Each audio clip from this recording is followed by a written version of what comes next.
these things or not, we don't know. We don't know. But they did it for Mr. President the first time. His chief spokesperson, Ruben Abati, came out and said, the EFCC or some police officers should investigate because they are who was behind it.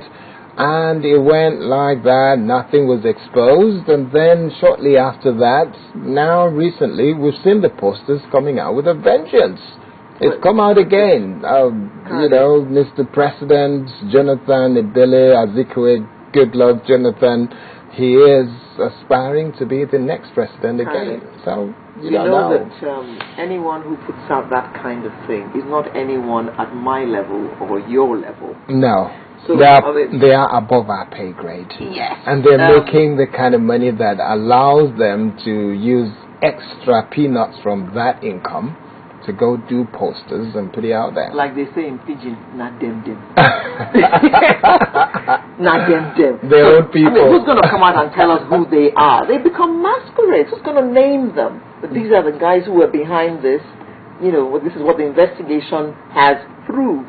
You know the new name they're not Alero and masquerades. they're not Kayodes. They're not going to come out and tell us who No, they're not. They're not. You know the new name for masquerades? Mm-hmm. The name that the Boko Haram people are called now? No. Ghosts. Well, talking about ghosts and Boko Haram, the president did say no amnesty for ghosts. There might be amnesty for Boko Haram, but no amnesty for ghosts. Well, they're not going to make themselves known, are they?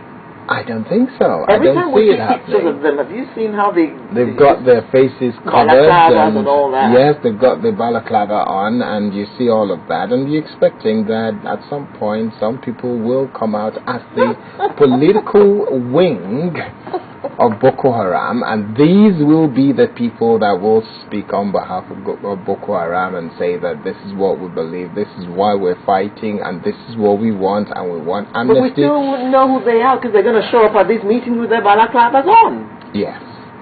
Well, I guess it's quite enticing when people talk about amnesty, and I remember what the Niger Delta militants have been given. Opportunity to travel the world, go to America, go to UK, go to South Africa to study. They're not studying like you and I went to school and studied. They're given enough money to make it a comfortable study for them, aren't they? I don't know about that, but we saw some of them who returned and they're now pilots and things. I mean, you have to study to become a pilot.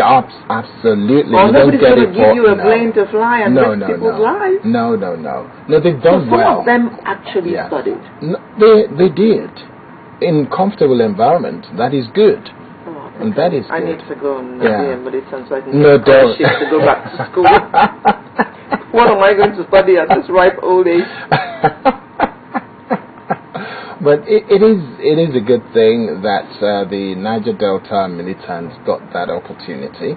A lot of them did not get it, so it's good for them. But in terms of Boko Haram, I don't know where the president is going to take this, because one way or the other, my personal belief is you do not negotiate with a terrorist.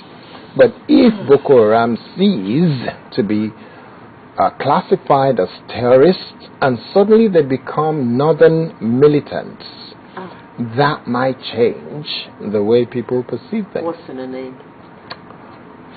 You'll be surprised. What's in a name? You'll be surprised. Okay. In the course of the week, we also heard that, revealing revelation, if anything like that exists. About 80% of the oil blocks in Nigeria belonging to northerners. Yeah? I think that information has just come out to incense Niger Delta people all over again. Yes, revealing revelation. I'm sure they suspected, but now to get confirmation that this is the reality, that's not going to go down well with them, because they're the ones suffering the degradation. They're the ones who don't have any jobs because they used to be fishermen and they can't fish anymore because of pollution. They're the ones suffering the effect of gas flaring, and the list goes on and on and on.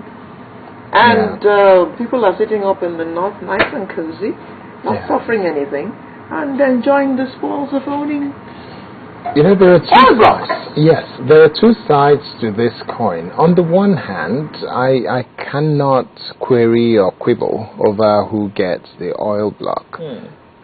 The country is ours. Nigeria is ours. I schooled in the north. I went to Federal Government College, Kano, and I went to Sultan Bello Primary School in Kaduna. And I am happy to be able to say, yeah, to some extent, I can claim to be a Dang Arewa because I'm a northerner to an extent.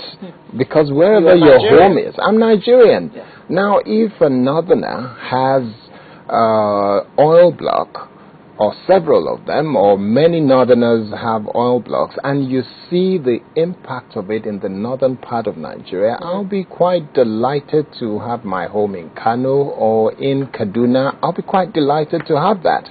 But what I am not happy about is a situation where you have 80% said to be northerners, and I don't see the impact on the economy of the north or in terms of the education of children in the northern. I don't see it anywhere anyway, so that gives cause for concern. What do they do with all that money? And I remember Shatima coming here and sitting in this very studio with us and saying that they are quite incensed that in spite of the fact that the North has ruled Nigeria for the longest time put together, that he as a youth leader and his group have not seen any profit from that long rule of northern people. I think Nigeria is the only place where the prophet does not do well for his own people. True. None whatsoever. You look at Ogun State and all the leaders that's come out of there, you see what is happening. Baba himself. So you look at Baba celebrated his birthday because of this week as well. Oh, congratulations to him. Happy birthday to you, Baba. Yes, 76th birthday to OBJ, the one who can't wait and he's still looking good. Well, okay, shall we take a quick look at what's happening on the show? Before we do that, there's an event coming up next week. This event, the Home and Office Exhibition 2013, March 13th to the 15th, 2013. And I understand it's at the Lagos Country Club.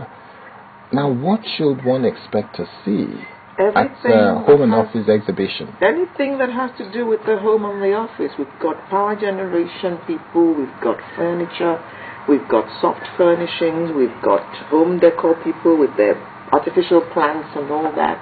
We've got beddings and linen and this is just around the next weekend, right? Yes.